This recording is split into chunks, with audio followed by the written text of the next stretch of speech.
Sí, bueno, una voz más de expertos se suma al posicionamiento que hemos hecho desde nuestro partido, desde el PRI, en el sentido de que la refinería de Dos Bocas es un proyecto que no es viable.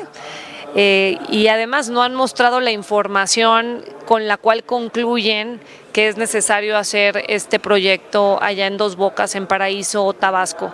Es bien ilustrativo el ejercicio del IMCO porque ellos en el estudio que dieron a conocer el día de ayer muestran que 98% de las veces que hicieron simulación con Monte Carlo daban que eran más altos los costos que los beneficios, y esa es la conclusión que nos deja, es que la empresa va a perder valor con este proyecto, y lo que necesitamos los mexicanos es que la empresa productiva del Estado, que es la que genera 3 de cada 10 pesos del presupuesto para programas sociales, para seguridad, etcétera, sea viable.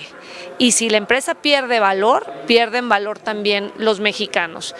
Y bueno, la señal se suma a la propuesta del presidente de nombrar a los consejeros independientes que, recuerden, renunciaron justamente porque no tuvieron a la vista los proyectos de la refinería y porque ellos también coincidían en que no era un proyecto viable, que el dinero de los mexicanos debía enfocarse a otras áreas más rentables de la energía, como es la producción y la exploración, que también hay en Tabasco, producción y exploración, y ahí era donde tenían que ponerse los recursos. Pero nombraron consejeros independientes a modo, amigos.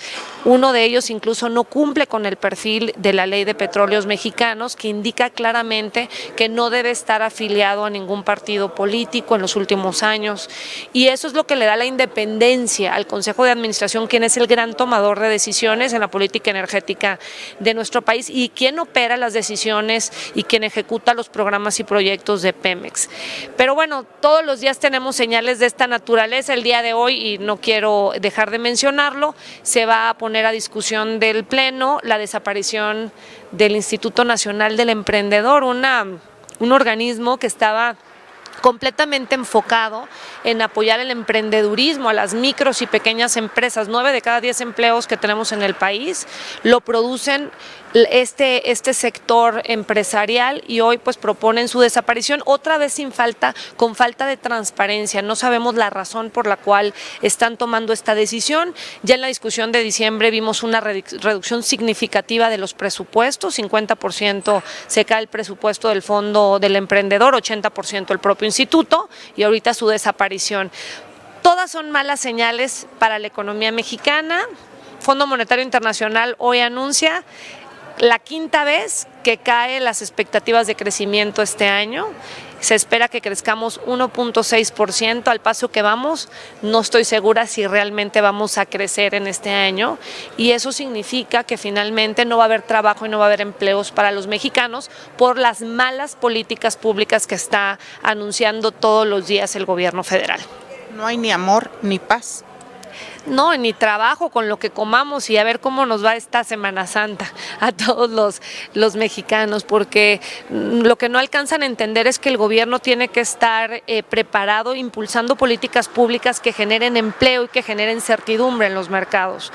Y una parte bien importante es el sector energético, pero otra parte bien importante es la agenda de la empresa en México, es incluir a la empresa como parte de la agenda económica y política, y en ambas cosas se está destruyendo valor. Y al final la repercusión la vamos a tener los mexicanos, porque no van a haber fuentes de empleos, no va a haber inversión, y eso va a significar un deterioro en el bienestar y en los ingresos de las familias mexicanas. Ahora, hay proyectos inviables, sin embargo, se les asignan presupuestos.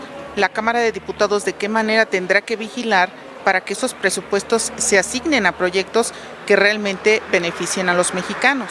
Sí, de hecho esa fue la discusión que tuvimos en diciembre, justo previo a la autorización del presupuesto, en el sentido de que no se atendió las obligaciones de la Ley Federal de Presupuesto y Responsabilidad Hacendaria, que obliga que cuando tú le asignas dinero a un proyecto, tiene que ya tener los estudios de factibilidad o los estudios de preinversión, en donde se establece que el proyecto es justamente viable. Pero en este caso los 3 proyectos más importantes del gobierno federal, y a donde están toda la lana del gobierno, que es justamente el aeropuerto de Santa Lucía, la propia refinería de Dos Bocas y el Tren Maya, no cuentan con esos estudios de preinversión o de factibilidad, y por tanto no sabemos si son viables o no. Lo que han dicho los expertos es que no son viables, la información no nos las han proporcionado, la han mantenido oculta, la han mantenido reservada, y esto es lo que no ha generado un ambiente de estabilidad en las inversiones y ni de crecimiento económico con las expectativas que hay. Ya el secretario de Comunicaciones y Transportes acepta que no hay pruebas de malversación de recursos en el aeropuerto. Entonces, ¿de qué se trata?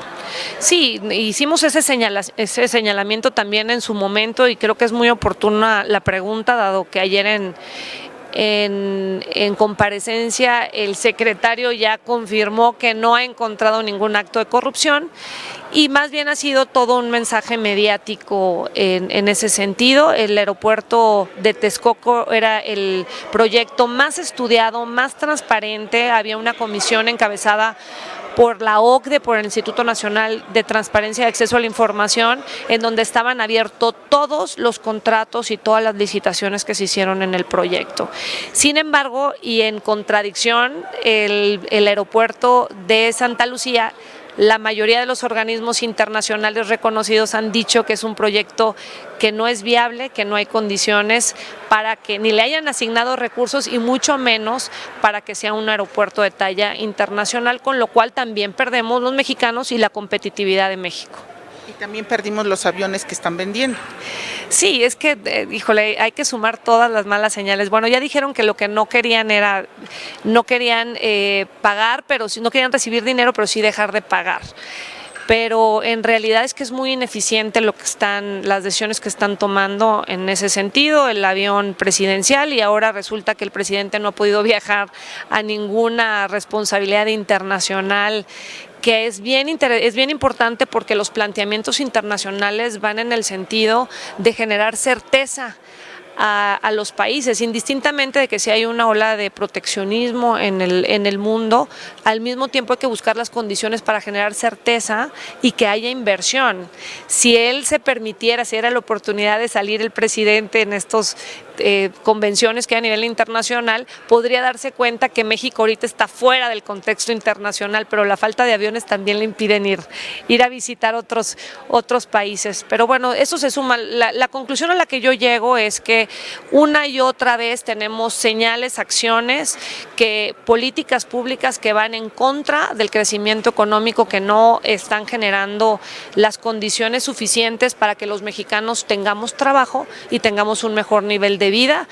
Y no estoy en desacuerdo en una política que disminuya la brecha de desigualdad. Sin embargo, el cómo disminuir la brecha de desigualdad siempre debe ser generando incentivos económicos para que haya más empleo, y empleo bien remunerado.